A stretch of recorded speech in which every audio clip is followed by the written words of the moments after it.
महाराष्ट्र की तर्ज पर बिहार में भी निर्वाचन आयोग को आगे कर भाजपा सरकार साजिश के तहत ये खेल खेल रही है। अपनी जनता पार्टी इसका पुरजोर विरोध करती है। मतदाता गरीब हो या अमीर, भारतीय संविधान ने सबको एक वोट देने का अधिकार दिया है। जो वोट माननीय प्रधानमंत्री के वोट की कीमत है, वही वोट एक चपरासी चौकीदार के भी वोट की कीमत है। अदानी के वोट की जो कीमत है, वही वोट अदानी के यहां काम करने वाले सबसे छोटे पायदान के कर्मचारी की भी है। निर्वाचन आयोग एक उच्च संवैधानिक संस्था है। हम सभी उसका सम्मान करते हैं, विश्वास भी करते हैं। ये सम्मान और विश्वास पर उंगली उठने की नौबत ना आए, इसलिए निर्वाचन आयोग इसको गंभीरता से संज्ञान लेते हुए इस बात को सुनिश्चित करे कि किसी भी कार्रवाई से बिहार के मतदाताओं को मतदान करने से वंचित न किया जाए। वहीं पर अपनी जनता पार्टी आने वाले बिहार के चुनाव में भी हिस्सा लेने जा रही है। कुल मिलाकर के जिस तरीके से आज भाजपा के नेतृत्व की सरकारें जनता की जवाबदेही से हट रही हैं, भाग रही हैं, गुंडा राज चरम पर है। जहां भी भाजपा की सरकारें हैं, सरकारें कान में तेल डाल कर तीसरा बैठी है, जैसे लगता है उनको कानून राज से कोई लेना देना है ही नहीं। खाली बयानबाजी करते हैं कि उत्तर प्रदेश में कानून का राज है, जबकि हकीकत यह है कि पूरा का पूरा बिहार और उत्तर प्रदेश इस समय गुंडा राज का प्रयास बन गया।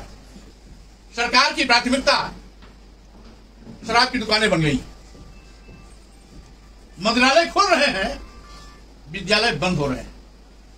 दुर्भाग्य है, राइट टू एजुकेशन एक्ट के तहत 6 साल से 14 साल के बच्चों को निःशुल्क अनिवार्य शिक्षा देने की जिम्मेदारी 27,764 स्कूल बंद करने जा रही है, जिसका विरोध हमने प्रदेश अध्यक्ष पर भी किया, जिसका विरोध हमने प्रदेश मुख्यालय पर भी किया, सभी जिला मुख्यालयों पर भी किया, और यह मेरा विरोध लगातार जारी रहेगा जब तक ये सारे स्कूल फिर से नहीं चालू किए जाते।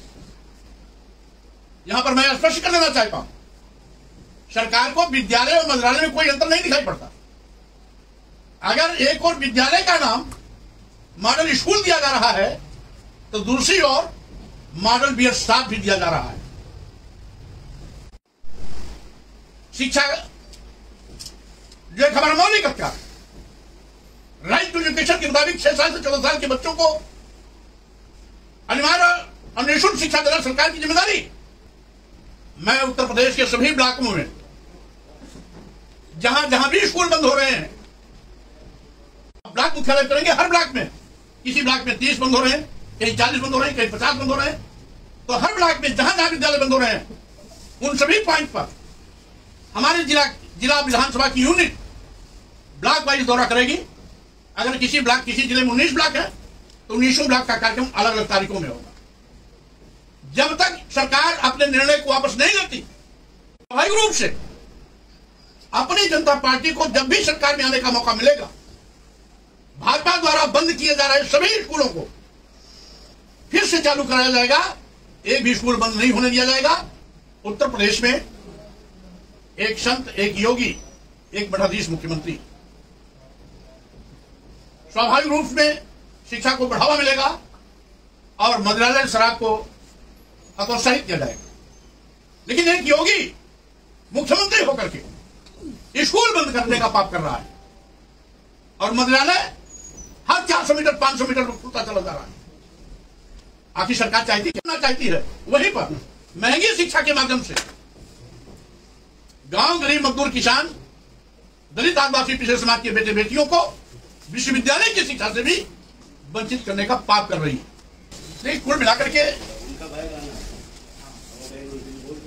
जब संवैधानिक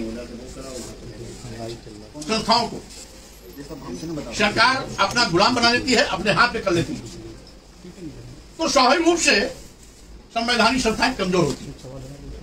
अगर नहीं करता, जब निर्वाचन आयोग के सभी आयुक्त माननीय प्रधानमंत्री या भारत सरकार या केंद्र सरकार की दया और माया पर बनते हैं, तो स्वाभाविक रूप से केंद्र सरकार की अनदेखी नहीं कर सकते। प्रधानमंत्री तीन लोगों की सदस्य की टीम होगी, जिसमें माननीय प्रधानमंत्री होंगे, नेता विपक्ष लोकसभा होगा और साथ ही साथ सर्वोच्च न्यायालय के मुख्य न्यायाधीश होंगे। निर्वाचन आयुक्त भी निष्पक्ष निर्भीक होकर के चुनाव संपादित करते। लेकिन अगर प्रधानमंत्री और केंद्र सरकार की मेहरबानी पर ही निर्वाचन आयुक्त बनाए जाने हैं, गुंडाराज चरम पर है और साथ